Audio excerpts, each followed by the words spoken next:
तो the biggest question कि अंतर्राष्ट्रीय बाजार में डॉलर की मांग, डिमांड फॉर डॉलर, ये कब बढ़ेगा और कब घटेगा। तो I am going to discuss the one side, the second will be just reverse. Let us say demand for dollar. तो 2 points I am going to discuss. तो फर्स्ट आपको बहुत ज्यादा समझ में नहीं आएगा, reason being it has a connection with the world economy. जब आप वर्ल्ड इकोनॉमी पूरी तरह से पढ़ेंगे, अगर पढ़ा हो तो हो सकता है you may be able to understand. Second, you will be more comfortable. Second, तो पहले देखो, assuming that demand for dollar has a direct link with the performance of American economy. American economy, how well it is performing. अगर American economy is doing well, it has shown sign of recovery, तो then suddenly you can say demand for dollar is going to increase. अब आखिर ऐसा क्यों होता है? तो it has a connection with the concept of FPI, Foreign Portfolio Investment. You know, 91 reform of India, it is known by many names. One of them is open the door policy. Doors were open, a number of doors were open. बहुत सारे gate खोले गए. 91 FDI. Again, in 91, doors were open for private sector as well. और एक और door open हुआ 1992 में, FPI. Prior to 92, foreign investors, they are also called portfolio investors. So they were not allowed to invest in the stock market of India. यानी भारतीय कंपनियों में पैसे लगाने की उनको अनुमति नहीं दी गई थी, और जो उन्हें दिया गया, it's a globalisation, you know, it's a free movement of capital. तो coming to now, say this, now the FPI people, they are sitting on this corner, एक तरह बैठे हुए हैं, जिसमें सबसे पावरफुल है FII, फॉरेन इंस्टीट्यूशनल इन्वेस्टर। किसी भी कंट्री में इन्वेस्टर दो तरह के होते हैं, इंडिविजुअल और इंस्टीट्यूशनल। तो institution basically they represent group of individual. तो फाइनेंशियली कौन ज्यादा पावरफुल होगा, इंडिविजुअल इन्वेस्टर या इंस्टीट्यूशनल इन्वेस्टर? तो डेफिनेटली इंस्टीट्यूशनल, क्योंकि वो पूल ऑफ मनी को इन्वेस्ट करता है।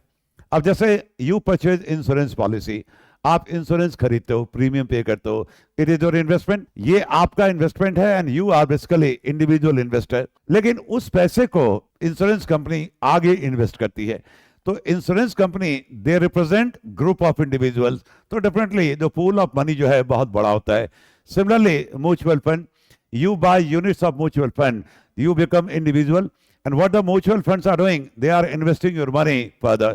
तो म्यूचुअल फंड बिकम इंस्टीट्यूशनल। तो फॉरेन जो इन्वेस्टर्स हैं, जो मार्केट में पैसे लगाते हैं, so they are of two types. Individual investors, they are called QFI, qualified for investors, and the institutional investors, they are called FII, foreign institutional investor. They are very powerful. तो ये लोग देखो क्या करते हैं, एक तरफ बैठा हुआ है और इनकी नजर पूरी वर्ल्ड इकोनॉमी पे है। अब एक market American market, second is European market, and third is Indian market. Asian market I would go for India. और फाइनेंस के फील्ड में everything has become online. You know, आपको जो है to mobilise the finance, you don't have to move from your seat, आपको कुछ नहीं करना, कंप्यूटर का बटन दबाना है। तो what this people are doing, keeping an eye over the performance of this share market. और वंस दे रियलाइज कि जैसे ही American economy is in recovery mode, तो it becomes a one way traffic, जिसको देखो कहां जा रहा है अमेरिकन मार्केट में। Now portfolio investors, they will take the money out from Indian market going to Europe, ये America. They will take money from European market going to where, USA। अब Indian market से पैसे निकाल के वो American market में जाएंगे, तो फिर वो क्या करेंगे, इंडियन मार्केट में शेयर बेचेंगे। और these people are big people, when they sell, जब ये बेचते हैं तो बेचते हैं, दे बाय इन बल्क, तो what will happen to the share market of India, it will crash, सीधे नीचे आता है। विदेशी मुद्रा भंडार भारत का क्या होगा, कम हो जाएगा, because they are taking their money out from Indian market going to where, America. Same is going to happen in case of Europe. They will take their money out from European market going to USA. देखो America is America, उसकी जो currency है most powerful currency of the world. तो जब भी American economy recovery mode में होती है ना, it becomes one way traffic, और जितने भी आपके मार्केट्स हैं पूरी दुनिया के, वहां से पैसे निकाल के अमेरिकन मार्केट में जाते हैं। लेकिन जो मेन चीज है, मेरा कंसर्न है, वो देखो यूरोपियन मार्केट। जब ये पोर्टफोलियो इन्वेस्टर्स यूरोपियन मार्केट में इन्वेस्ट करते हैं, तो देयर दे कैन यूज इधर डॉलर और यूरो, ध्यान रखिएगा, यूरोपियन मार्केट में euro also can be use. लेकिन जब वो यूरोप से निकल के अमेरिका में जा रहे हैं, तो in case of American market only one currency is valid, that is called dollar. तो euro has to be converted into dollar. यानी आप ऐसे समझो, आपने यूरोपियन मार्केट में पैसा लगाया, तो डॉलर या यूरो, दोनों आपके पास विकल्प थे। लेकिन now you have decided to take your money out from European market and going to where, American market. तो यूरोप से पैसे निकाल के जब आप अमेरिकन मार्केट जाओगे तो यूरो के बदले आपको डॉलर चाहिए। तो then what will happen to demand for dollar globally? Dollar के डिमांड पे क्या असर पड़ेगा? डेफिनेटली डॉलर का डिमांड क्या होगा? ये बढ़ेगा, making dollar costly, rupee will depreciate, rupee will depreciate. तो एक तो ये कारण है, बस इतना ही समझ लो कि it has a link with the performance of American economy, कि whenever American economy is in recovery mode, demand for dollar globally will be high and vice versa, making rupee either weak or you can say strong. Not only rupee, the other currency also, they will move in the same direction whenever American economy is doing well or maybe not doing well. Now come to second point. Second point जो है ये आपके समझ में आ जाएगा, जिसको कहा जाता है अमेरिका का लाइफलाइन। एक हम लोग बचपन में कहानी पढ़ते थे कि राक्षस का जो प्राण होता था वो चिड़िया के शायद पैर में होता था, गर्दन में होता था। कुछ याद है कि राक्षस को कितना मारो तो कुछ नहीं होता था, और चिड़िया को मार दो तोते में, बिल्कुल दीपेश आप सही हो, तोते में राक्षस की जान होती थी।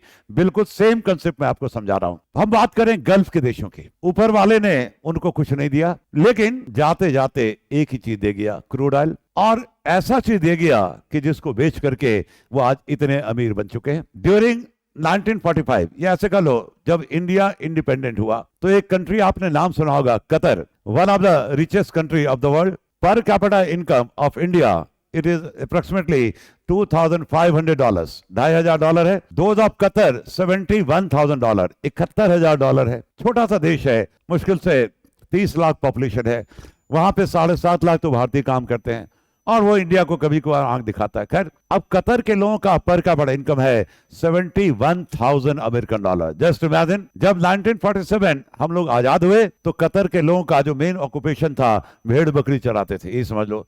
पूरे गल्फ का वही हाल था। तो जैसे ही उनको तेल मिला, अब वहां पे देखोगे पढ़ाई लिखाई से उन लोगों को लेना तो है नहीं, तो ये जो क्रूड ऑयल था ना उससे स्मेल आता है, तो ये लोग मानते थे कि कोई बदबूदार पानी है।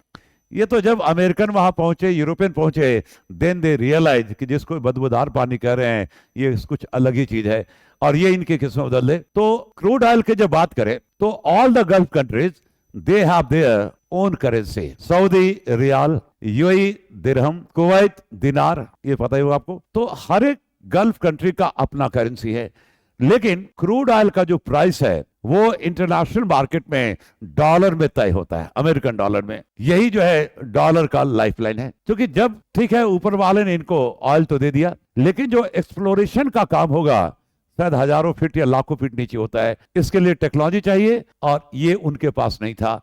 तो जितना भी ऑयल का एक्सप्लोरेशन होता है ना, मोस्टली अमेरिकन कंपनीज और companies from Europe they are engage. तो दे क्लेम दैट कि ये जो कंपनियां हैं वो डॉलर पेमेंट लेती है, ठीक है, वो ऐसा नहीं है। अमेरिका ने ट्रैप किया सऊदी अरबिया को, जो इस्लामिक कंट्री है 57, तो सऊदी उनका कह सकते हो लीडर है, बिकॉज मक्का मदीना सऊदी में है, उसका एक अलग ही रिलेवेंस है। तो एक एग्रीमेंट हुआ जिसको हम कहते हैं, नाम सुना होगा आरामको। ये नाम किसी ने सुना है? एक कंपनी बनाएगी आरामको, ARAMCO, अरब अमेरिका कंपनी या अमेरिका अरब कंपनी, जो आज के डेट में दुनिया की सबसे बड़ी कंपनी है on the basis of market capitalisation. ये थोड़ा मार्केट कैपिटलाइजेशन यानी कंपनी का जो वैल्यू है, नंबर 1 आरामको, उसके बाद 2, 3, 4 पे सारी अमेरिकन कंपनी है, लाइक माइक्रोसॉफ्ट, गूगल, ये सारी है। लेकिन आरामको जो है that is you can say the biggest और largest company on the world right now,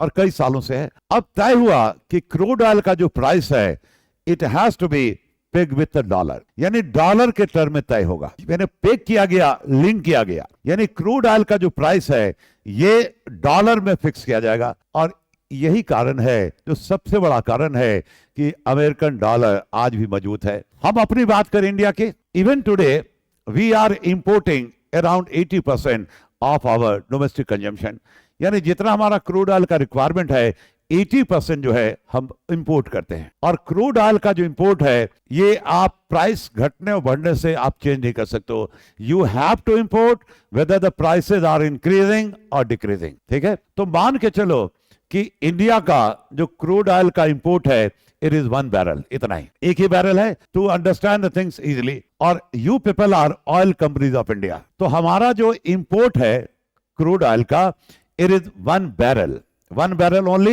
to make the things easy. अब oil companies of India, when they import crude oil, तो yesterday price was $80 per barrel. तो ये $80 आपको कहां से मिलेगा? क्योंकि आप ऑयल कंपनी इंडिया के हैं, who will give you dollar? तो RBI will give you dollar. तो today you purchase $80 from the RBI to import this much. यानी आपने RBI से $80 परचेज किया. It means you demanded $80 from RBI today. I hope this point is clear, yes और no. तो आज dollar का जो डिमांड है इंडिया में कितना है by the oil company, it is 80, ठीक है। अब मान लो कल की बात करें, price of crude oil increase to 100। अंतरराष्ट्रीय मार्केट में बहुत सारे प्रॉब्लम होते हैं, तो कच्चा तेल महंगा हो गया और ये बढ़ के हो गया कल, ठीक है, $100। तो क्या हम इंपोर्ट कम करेंगे या उतना ही इंपोर्ट करेंगे 1 barrel? Crude oil has become costly, price of crude oil has increase from $80 to $100। तो क्या हम सेम इंपोर्ट करेंगे? बिल्कुल सेम करेंगे, क्योंकि without crude oil country can not be run, चाहे वो सस्ता हो या महंगा हो, हम तो उतना ही डिमांड करेंगे। But tomorrow to buy 1 barrel you need $100। तो कल आप आरबीआई से कितने डॉलर की मांग करेंगे? तो जरा देखो, कल आरबीआई से आपने कितने डॉलर का डिमांड किया? $80। Today you have demanded $100। तो in India as compare to tomorrow dollar का डिमांड बढ़ जाएगा। Within India see what happened, oil companies yesterday they demanded $80, today they are demanding $100। तो within India demand for dollar has increase. तो मेरा question आपसे ये है, क्या डॉलर का जो डिमांड है सिर्फ इंडिया में बढ़ गया या पूरी दुनिया के लिए महंगा हो गया? तो every country who is importing crude oil, demand for dollar will be more, तो डेफिनेटली क्या होगा? डॉलर का प्राइस बढ़ जाएगा। Global demand for dollar will increase, reason being crude oil has become costly. I hope this point is clear. तो dollar का जो price है it has a link with crude oil prices. Crude oil का जो price बढ़ेगा तो dollar का demand भी क्या होगा? बढ़ेगा। And dollar will become costly, तो रुपी क्या होगा? डिप्रिशिएट कर जाएगा।